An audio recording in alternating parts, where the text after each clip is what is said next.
Amigas e amigos, muito boa noite. Estamos aqui reunidos para uma homenagem a essa cidade que começou numa laguna, isso no século V depois de Cristo, por causa das invasões bárbaras. Foi romana, foi bizantina, foi, sem dúvida, uma das maiores cidades comerciais do Mediterrâneo. E a República Sereníssima de Venezia, controlada por um doge, marcou a história na arte, na música, nem se discute, né? Roberto, Frata Antônio, boa noite. Tudo bem, Frata? Legal. Bom, quem se destaca? Muitos. Nós poderíamos ir até meia-noite, daria para chegar perto.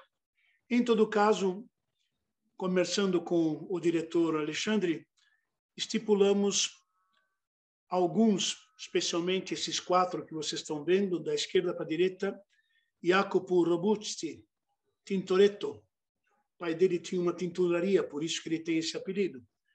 Depois vem o senhor Paulo Cagliari, que é um maneirista de primeira linha, já explico. Tiziano Vecellio, considerado herdeiro de Michelangelo por muitos autores. E Giovanni Bellini, que também, da família Bellini, é um dos grandes expoentes da arte veneziana. Seria, então, renascentista? Sim. Esse período é chamado, inclusive, Renascimento Maneirista. Nós vamos ver, dá para mostrar que nas composições destes grandes autores existem, em certos momentos, reminiscências da forma fechada, da forma equilibrada do Renascimento clássico, que é o 1400, século XV, e depois nós vamos ver e perceber que os temas são os mesmos, mas são abordados à maneira do artista em si. Então, esse maneirismo seria uma ruptura com o Renascimento clássico, sim. Muitos autores, com exatidão, pelo menos pelo que eu li até hoje, consideram o século XVI, chamado justamente Renascimento Maneirista, como sendo uma porta, uma ponte para o Barroco. Vamos lá. O precursor. Segundo os grandes autores, especialistas, Paulo Veneziano, vejam a data, século XIV, é definido como sendo o mais importante pintor veneziano do século XIV. Ele é o precursor da arte vêneta, da pintura vêneta, desse período, claro. Tem uma forte influência bizantina ainda, isso aconteceu na Toscana também, Siena, Florença e companhia. Trabalhou com seus filhos Marco, Luca e Giovanni. Foi o artista favorito do doge Andrea Dandolo. Quem é o doge com esse gorro aí? No caso, Andrea Dandolo está aqui à nossa direita, numa escultura. Doge seria um presidente da República Veneziana. E esse gorro especial que ele usa, né, foi até sempre um símbolo da autoridade, digamos, do poder executivo, se bem que Veneza tinha um senado, uma oligarquia fortíssima. Então, o doge era quase um elemento decorativo, tá? E ele usava esse tipo de chapéu, chamado corno, inclusive. Mas não tem nada a ver com o que todo mundo entendeu. Paulo e Giovannino Veneziano. Políptico de São Severo, Santos. Vejam bem, é um políptico, ou seja, quando é uma única imagem em madeira, é díptico. É retábulo, desculpe. 2 é díptico, 3 é tríptico, e num caso desses aqui, que são várias, é um políptico. Essas peças, essas imagens, aqui retratando, né, logo aqui no centro, os 2 principais, né, Paulo, Pedro, Batista, Giovanni, aí vem provavelmente o dominicano famoso, São Jorge, talvez, e outras divindades, outros elementos do momento gótico ainda, veja bem, aqui em cima, é pala de madeira, certo? Então não tem tinta óleo aqui, não. É têmpera sobre madeira. O que eu quero dizer, gema de ovo, água destilada, vinagre, acrescenta o pigmento e trabalha em cima da madeira ou de afresco, que vocês sabem é na parede com argamassa úmida. Região delle Marche, está no museu da região Marche. Mas é uma Nossa Senhora bizantina, exato, de influência bizantina, notoriamente. Uma tradição da arte bizantina, não custa lembrar, porque ela marca Veneza. A Basílica de São Marco é uma cópia de uma famosa igreja de Constantinopla, por consequência bizantina. Olha o menino Jesus aqui. Não é tão menino não, hein? De fato, a arte bizantina colocava Jesus menino como tendo... Dá uma olhada aqui no peitoral. Pô, mas parece, né? É o que vocês imaginavam. Uma criança bem crescida. Nada de menino Jesus, não. Notoriamente, outra vez, aqui à esquerda, sempre em retábulo e madeira. Aqui, o tema, um dos temas principais, Jesus coroando sua mãe, rainha do céu. Jacopo Bellini, mas não é Giovanni, não. Giovanni é o filho dele, que nós vimos agora há pouco. Jacopo Bellini é pai de Gentile Bellini e pai de Giovanni Bellini. Que trio, hein? Foi um dos fundadores do Renascimento em Veneza. Seus filhos Gentile e Giovanni e seu genro Andrea Mantegna, que time, foram famosos pintores. Andrea Mantegna trabalha nesse período, é cunhado de Giovanni Bellini, mas ele trabalha mais em Mantova, que também tem a ver com a pintura do norte italiana. Sua obra se encontra no final do Gótico Internacional e no começo do Renascimento italiano. Jacopo foi aluno do grande Gentile da Fabriano, que é, por exemplo, da escola toscana. Aqui está uma das grandes representações, ou seja, um dos temas, eixo central da figura, o retângulo é dividido em duas partes. Este é um trabalho ainda que, se nós olharmos bem, pela seta que eu estou indicando, tem um triângulo, então pertence justamente ao momento onde o Renascimento já tem uma profundidade. Reparem como existe uma perspectiva, um volume, Nossa Senhora sendo amparada, São João aqui, à nossa direita. Esse tema seria o Calvário, ou é crucificação ou é Calvário, depende muito do autor. De novo, já com uma leve tendência, olha, um menino bem crescidinho, mas nota-se que lentamente, sobre madeira, retábulos, lentamente a influência bizantina vai cedendo para a arte renascentista. Gentile, nascido em Veneza, filho de Jacopo, foi batizado Gentile por causa do mestre Jacopo, Gentile da Fabriano. Foi uma homenagem que o Jacopo fez ao seu mentor, ao seu professor. A partir de 1774, é século XV, é o grande auge do Renascimento, inclusive em Florença, foi o pintor e retratista oficial do Doge de Veneza. Que é isso? Maomé II? Pois é. Mas o nosso amigo Gentile Bellini, quando Maomé II conquistou, como todo mundo sabe, eu tenho certeza, em 1453, na madrugada de 28 de maio, uma segunda-feira, às 4h30 da manhã, é sério, os turcos otomanos tomaram um café cedo, um café da manhã cedo, e derrubaram as muralhas de Constantinopla. Muito bem. Constantinopla passou a se chamar Istambul. Foi Bizâncio, foi Constantinopla, foi Bizâncio grega, Constantinopla romana, digamos, com Constantino, e se tornou Istampólis, ou seja, estamos na cidade. Turco-otomana. Maomé II, o conquistador, fez um acordo com Veneza. Ele sabia que Veneza tinha muito comércio com Constantinopla. E disse, olha, por favor, podem continuar comercializando, tudo bem? Vocês têm representação comercial aqui em Constantinopla e vamos mantê-la. Tenho interesse. Porém, faz parte de um novo acordo que um grande pintor de vocês faça o meu retrato. Maomé, além de 5 idiomas, não era um tonto. Sabia diplomaticamente se comportar muito bem, né? E pediu esse acordo, sabendo da tradição artística de Veneza. Tanto é que está aqui Sultão Muhammad II, óleo sobre tela, óleo sim.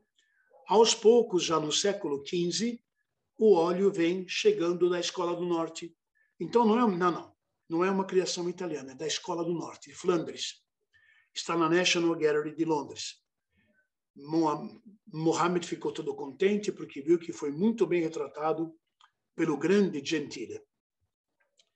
Procissão da Verdadeira Cruz em São Marco, na Academia de Veneza, hoje em dia, seria a Verdadeira Cruz, porque a Verdadeira Cruz é considerada, segundo a lenda, eu acho que vocês sabem, aquela cruz que a mãe do imperador Constantino, que se tornou posteriormente uma santa muito importante, alguém lembra que santa é? A igreja canonizou Helena. Santa Helena é mãe de Constantino, e como ela era uma cristã devota, Constantino, no momento em que assumiu o Império Único, né, era uma tetrarquia, resumidamente ele falou: mamãe, a senhora que é cristã devota, dá uma volta, vai passear lá em Jerusalém e vê se encontra alguma relíquia que me dê. Por que isso? Vocês sabem, né? Constantino, na verdade, foi aclamado pelos cristãos, o seu líder, porque fez várias concessões aos cristãos. Quer dizer que ele foi, na verdade, o primeiro papa, praticamente. Quando a mãe retornou de Jerusalém, dizem que lá ela chegou, meditou e, de repente, repito, uns dizem que lenda, outros dizem que é milagre, tudo bem, ela encontrou, 326 anos depois, a cruz original, a verdadeira cruz, que aqui, simbolicamente, estaria sendo em procissão trazida, né, pedaços dessa cruz, porque ela foi distribuída, né, depois que ela chegou em Roma. Inclusive, a mãe dele tinha 80 anos, para a época, e faleceu com 82 anos, mas trouxe a tabuleta, né, aquela famosa tabuleta INRJ, trouxe os cravos, encontrou os cravos da cruz originais, e dizem que encontrou também uma relíquia importantíssima, que essa sim ficou em Veneza e foi vendida para o rei da França, que é a coroa de espinhos original. Muito bem. Nota-se claramente a profundidade do quadro, a Basílica de São Marco, né? O Palácio do Doge já foi edificado aqui, e até o campanário, que infelizmente no século XX acabou desmoronando. Gentile e Giovanni, aqui trabalharam os dois irmãos, São Marcos pregando em Alexandria. Curiosamente, aqui no fundo, o artista, mesmo sendo algo em Alexandria, vocês estão vendo os minaretes aqui, ele, na verdade, aqui faz uma certa alusão a uma basílica importantíssima que estava em Constantinopla. Hoje, inclusive, o governo turco a transformou novamente em mesquita. Ela foi cristã. Então, você está falando da Basílica de Santa Sofia? Exato. Durante muitos séculos foi o grande templo da cristandade. Com Maomé, ela virou mesquita. Em 1932, por ordem presidencial de Kemal Pasha Atatürk, ela se transformou em museu. Então, podia-se entrar sem problemas, tanto cristão como muçulmano, não tinha nenhuma... Era um museu, exatamente um museu. Infelizmente ou felizmente, questão de 4 ou 5 anos atrás, por decreto, o governo, 3 anos, o governo turco disse, não, é nossa, vai voltar a ser mesquita, e ela voltou. Então, hoje tem liturgia muçulmana. Giovanni Bellini, também chamado em sua terra natal de Giambellino, seria Giovanni Bellino, ou Svana. Svana é no dialeto vêneto, por incrível que pareça, não, Giovanni é Svana, Provavelmente Veneza é bem ao norte, sentido Iugoslávia, sentido sul da Áustria. Talvez uma sonoridade que venha lá da Croácia, por exemplo. O mais famoso de uma família de pintores do mesmo sobrenome era cunhado e amigo de Mantegna, né? E teve Tiziano Vecellio como um dos seus aprendizes. Tiziano fecha essa nossa argumentação. Jesus no horto, naquele momento, se possível, afasta todo mundo dormindo, e lá no fundo nós temos os guardas com Judas que vão prendê-lo. Um detalhe, Giovanni Bellini tempera sobre madeira. Tempera é sempre sim, tempera é o ovo, etc. Como também pode ser tempera óleo. Qual é a diferença? Que o aglutinante é o óleo, no outro o aglutinante é a gema, né? E quando é têmpera vinílica, é cola vinílica, têmpera acrílica é plástico, etc, etc, etc. Fondazione Querini Stampaglia, em Veneza, é quando Jesus é apresentado ao templo. Então, nessa época, o artista está aqui, Giovanni Bellini, estou apontando com a seta branca, o seu cunhado Mantegna, mas todo mundo está na apresentação ao templo, entenderam, né? Tem autopromoção, tem. O pai, Jacopo Bellini, a irmã dele e esposa do Mantegna, irmã do Bellini, filha desse, né? Esposa do Mantegna, a mãe deles, casada com Jacopo, e esta é uma cunhada por parte da esposa dele. Família, hein? Exatamente.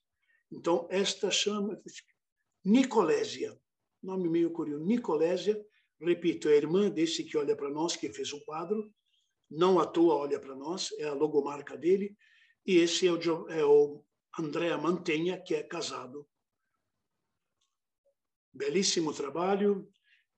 Quando tem Nossa Senhora, o menino, aqui já é bem, repare a influência bizantina quase se dissolveu. 2 anjos com palma, à nossa esquerda segurando a chave, não preciso dizer quem é. Quando é assim, como é que chama o quadro? Geralmente é Nossa Senhora com santos, Nossa Senhora Sagrada Conversação. Quando é Nossa Senhora, o menino, e José, é geralmente, né, Natividade ou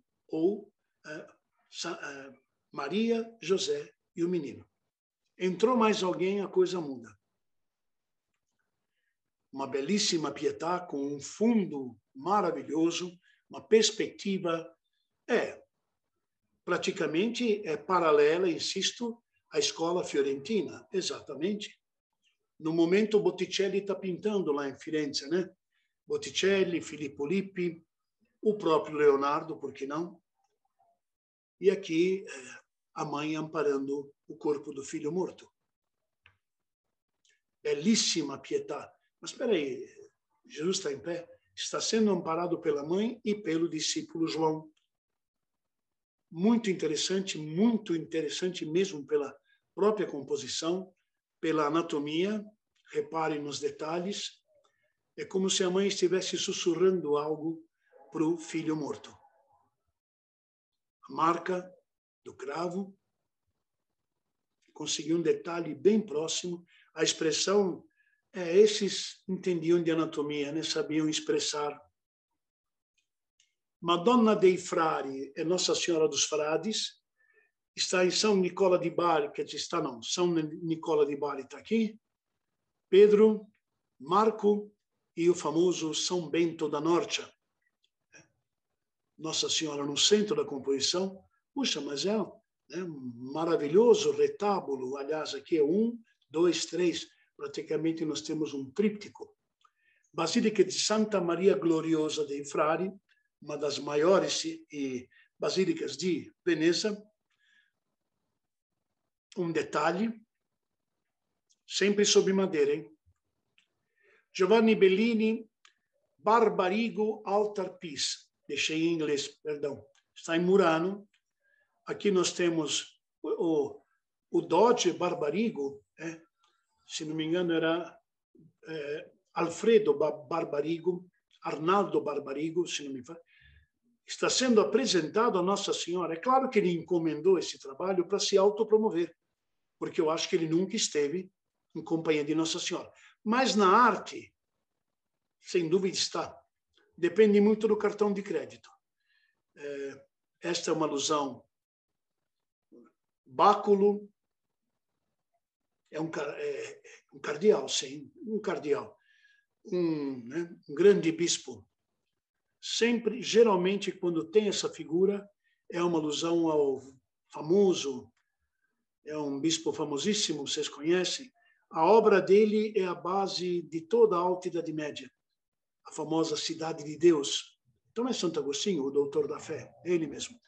Este, provavelmente, Pedro não é. Pelas roupas, olhem a roupa dela e dele, pelas roupas, José apresenta o Barbarigo para Maria, na verdade, para o menino Jesus, né? Um outro detalhe muito importante, com o som aqui do anjo, nós temos Madalena, Santa de Alexandria, me foge, Pedro, tá? Esta é uma alusão ao monástico São Nicola. Puxa vida, de Alexandria, a roda, olha a roda com as pontas que ela foi sacrificada. Caravaggio faz uma obra belíssima dela. Já vou lembrar o nome, desculpe. Essa é Verônica, Madalena, com certeza. O detalhe da Nossa Senhora, cabeça do menino um pouquinho grande do corpo, paciência. Santa Catarina de Alexandria, lembrei. Entra em cena, a meu ver, me permitam, um dos maiores maneiristas, olha, da Europa inteira, porque o maneirismo não se fixou só em Veneza, ou só na Toscana, ou só na Itália. Paolo Cagliari. Por que ele é chamado veronês? Porque ele não nasceu em Taubaté. Às vezes me perguntam, mas por que veronês? Porque nasceu na cidade de Verona, certo? Mas trabalhou muito. 80% da sua vida e da sua obra é alicerçada na cidade veneziana, né? Um autorretrato, e ele também é muito famoso por problemas que ele teve com a Santa Inquisição, e nós vamos ver um trabalho dele maravilhoso. Aqui já dá para a gente falar algo diretamente sobre o que é o maneirismo. Veja, o tema, eu acho que vocês sabem muito bem, basta olhar. Bom, tem um Gaspar ajoelhado, Baltazar e Melchior. Adoração dos magos. Me permitam, geralmente no presépio tem adoração dos pastores e adoração dos magos, ou só a natividade. José, Maria, menino Jesus, aqui recebendo o presente de Gaspar, sempre que está ajoelhado, de barba branca, é o Gaspar. Bom, Giovanni, daí? Reparem, por favor.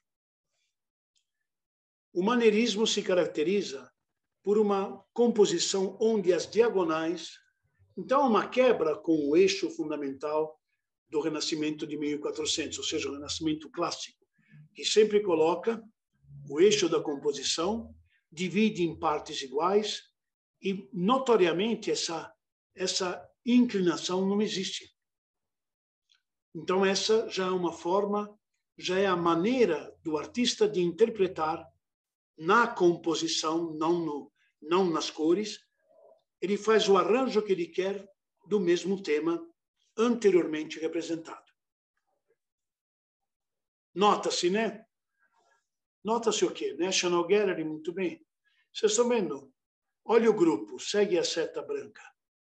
Outra diagonal, num palácio veneziano, numa arquitetura clássica, olha o grego aqui, olha o capitel, roupas venezianas, esse senhor elegante, está vestido como um romano, com uma meia vermelha, né? Quem é? Alexandre o Grande. Como é que é? Alexandre o Grande está em Veneza. Óbvio que vocês entenderam. É Alexandre recebendo a custódia da família de Dario ou Dário, persa, que foi assassinado e que ele enfrentou na Batalha de Gaugamela. E ele, comedido, recebe e ampara a família do imperador Dario. Detalhes. Vejam, insisto, essas roupas todas sobre... Essa é bem romana, né, para caracterizar o Alexandre. Mas voltando, tem um macaquinho aqui, beleza? Essa roupagem é veneziana. Ceia de Emaús.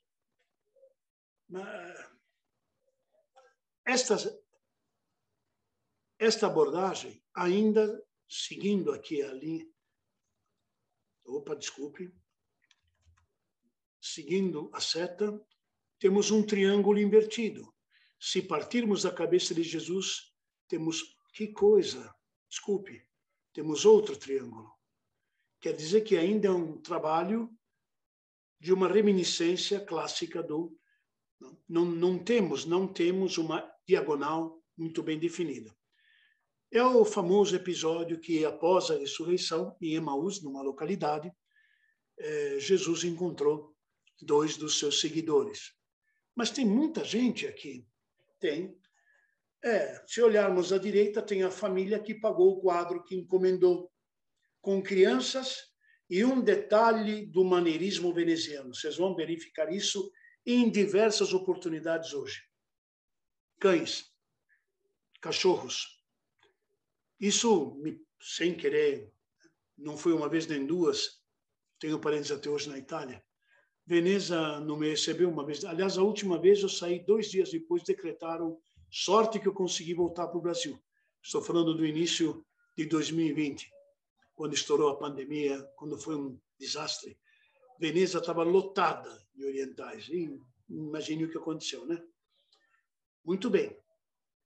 Em loco, em várias oportunidades, eu perguntei para pessoas dentro de museus, guias e até em lojas de antiquário. Escuta, curiosamente, a escola veneziana, sempre cães, né? É uma tradição. E ela se reflete em muitas obras de muitos autores, a presença de cachorros. Quer dizer que quem está à direita, reparem bem, é marido, esposa, cunhado, é todos que pagaram. Você foi para onde? Eu fui para o Louvre. Estamos no Louvre. Quem já esteve sabe que estamos de costas, quer dizer, de frente de uma obra-prima. É a Boda de Canaã, de Paulo Cagliari, que nós vamos avaliar já já. É o maior quadro em tamanho do Museu do Louvre.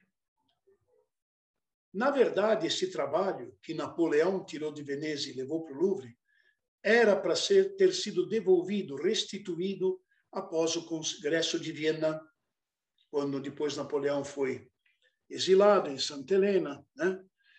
E aí o que aconteceu? Aconteceu que devolveram um, que nós vamos ver, mas esse não foi devolvido. Quem está do outro lado? Pouca gente aqui, né? Por quê? Porque todos estão aqui. Quem já esteve sabe quem está aqui à nossa direita, né? Mas essa multidão para quê? Para isso aqui. Isso quem? Mona Lisa. Ela está aqui do lado, do nosso lado esquerdo. E, infelizmente, deixam de apresentar essa belíssima obra-prima que é Boda de Canaã. O trabalho é muito bem distribuído em 2 grandes retângulos, eixo central. Jesus quase não aparece. Então, mas espera aí, essa Boda de Canaã é muito mais um almoço de confraternização da empresa no fim do ano? Exato. É a maneira que Paulo Cagliari tem de interpretar esse tema. Muito bem. Como ele fez um acordo com uma ordem religiosa que encomendou para o refeitório, se não me engano é São Paulo e São Giovanni, Ele fez um desconto e falou, olha, eu vou fazer uma homenagem a 3 amigos meus e a mim mesmo. E olha os cães aqui, por favor. Uma homenagem, sim, esse quarteto de... Ah, desculpe, estava fora de ordem. Mona Lisa está aqui. Os noivos. É quando Jesus convidado e faz o seu primeiro milagre? Exatamente. Transforma a água, olha aqui. Olha o mestre de cerimônias à direita olhando e vendo que é vinho. Esse é o Paulo Cagliari. Esse é o Tintoretto. Esse é o Tiziano Vecellio. E este alguns colocam como sendo o grande arquiteto Andrea Palladio. E os cães em primeiro plano, hein? Jesus está em terceiro plano. Esse é o Paulo, sim. Repito, Paulo, Tintoretto, Tiziano Vecellio e Andrea Palladio. Estão afinando para um concerto. Mas esses instrumentos não existiam na boda de Canaã. Mas em Veneza existia um quarteto de cordas. Uma outra representação do mesmo tema.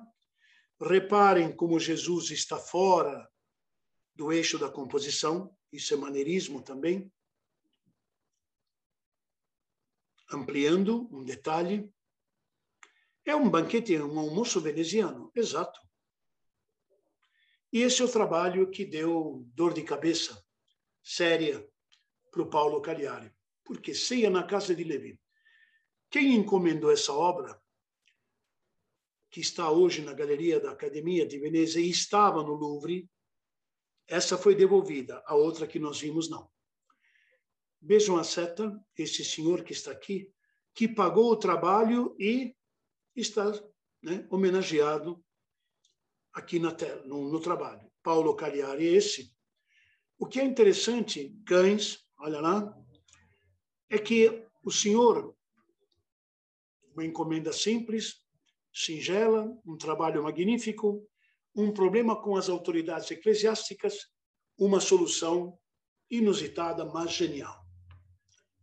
Paulo, o senhor Andrea di Buono, o padre Andrea di Buono, aqui representado, aqui ampliado, conversando com, era amigo do Paulo Cagliari, falou, olha, eu queria tanto dar para o refeitório, né, uma tela referente, por exemplo, a uma ceia de Jesus, uma boda, né, milagre dos pães. Ele falou, mas eu faço, mas eu tenho pouco dinheiro, mal dá para comprar, para pagar um retrato. Ele falou, não, mas é para o convento que me interessa. Então, Paulo Cagliari se autopromoveu, sim, e fez uma tela gigantesca que, num primeiro momento, era chamada A Última Ceia. Vou voltar bem rapidinho. Aqui. Nossa, enorme. Mas uma última ceia não são 12. É agora que vocês vão entender o que aconteceu. O trabalho ficou Jesus, Judas, João, Pedro, um palitando os dentes, um bobo da corte, um empregado, vários empregados. E aqui está a dica. Quando ele foi entregar a obra, era praxe o Tribunal da Inquisição verificar se o quadro, se a tela, se o tema estavam bem abordados. E verificou que, Paulo, foi chamado no tribunal, hein? Tem até hoje o inquérito. Quantas pessoas estiveram na Santa Ceia? Você que é cristão. Jesus e os discípulos, 13. Você colocou 42 pessoas aqui. Falei, eu tomei a licença, tinha espaço na tela, tomei licença dos poetas, né? E pintei. Falei, não, você vai fazer tudo de novo, às tuas custas, e faz favor de fazer uma coisa adequada ao tema. Muito bem.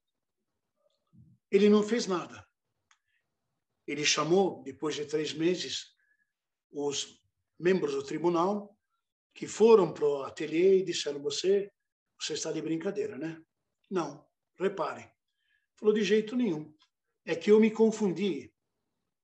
Não é a Santa Ceia. Fizemos um convívio na casa de Levi. Olha aqui. Fecit convivium magnum Levi. E a Santa Ceia se tornou a ceia na casa de Levi. E o quadro passou. Entenderam, né? Só trocou o nome e passou. Aqui está ela, na academia. Quando pode fotografar, é uma maravilha. Ceia na casa de Simão Fariseu. Os cães, de novo. Judas. Jesus está completamente deslocado. Não está no eixo da composição. Por incrível que pareça, nós temos um triângulo aqui. Tudo bem. Mas são os cães que estão em primeiro plano. É sério. Jesus, por acaso, sim, dizem que a Madalena, há discussões, mas não vem. O que vem ao caso é que ele está totalmente fora. Deixou de ter importância? Não. Mas não é uma composição clássica, senão Jesus estaria no centro. Judas se erguendo. Convívio na casa de Simão Fariseu, uma outra versão. Jesus, de novo aqui, tendo os pés lavados e preparados. Olha os cães de novo aqui. O Doge de Veneza conversando. É uma cena completamente inusitada, ou seja, adaptada à maneira veneziana. Diagonal não preciso mostrar, né? Latente. É o famoso episódio da pecadora, que Jesus redime, atira a primeira pedra. O mesmo tema. Ele também faz o triunfo do amor. E dizem que se autorretrata, cachorrinho, como sempre, nesse personagem. Ele mesmo, nas roupas de Marte e Vênus, com um amorino.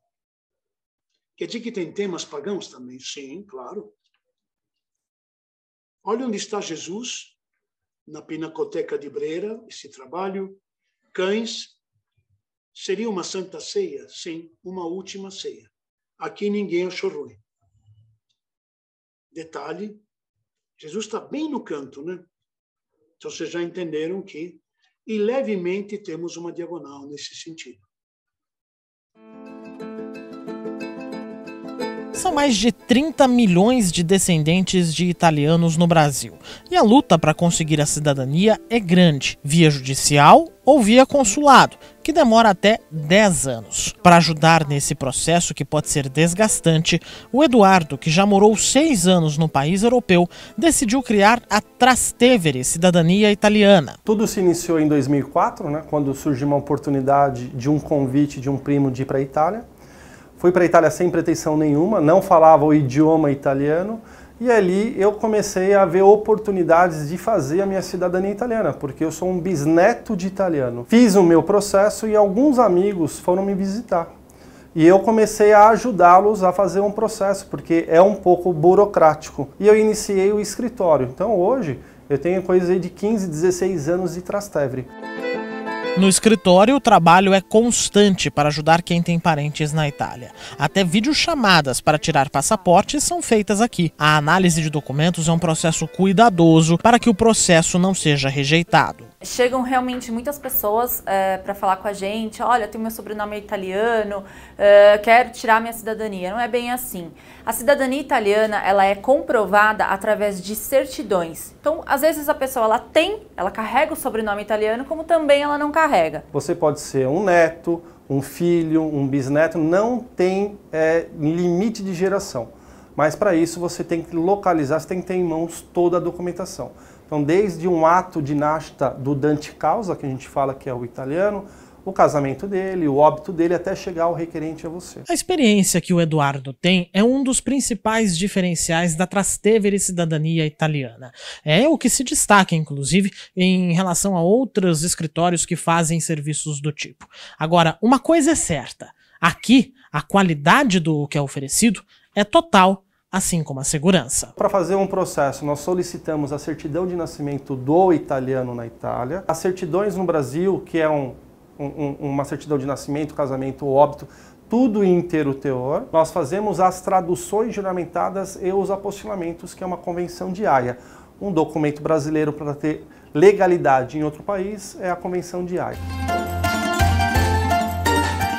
A tendência é que cada vez mais pessoas deem entrada em processos de cidadania. Por isso, um mercado em franca expansão. Quando o cliente nos procura, com certeza, ou é para estudar na Europa, ou é para adquirir residência. E eu falo que quanto a situação econômica do Brasil, às vezes ela está difícil, é onde explora, onde aflorece a intenção da pessoa que tem o sobrenome italiano, ela procurar esse tipo de serviço para fazer o processo de cidadania italiana.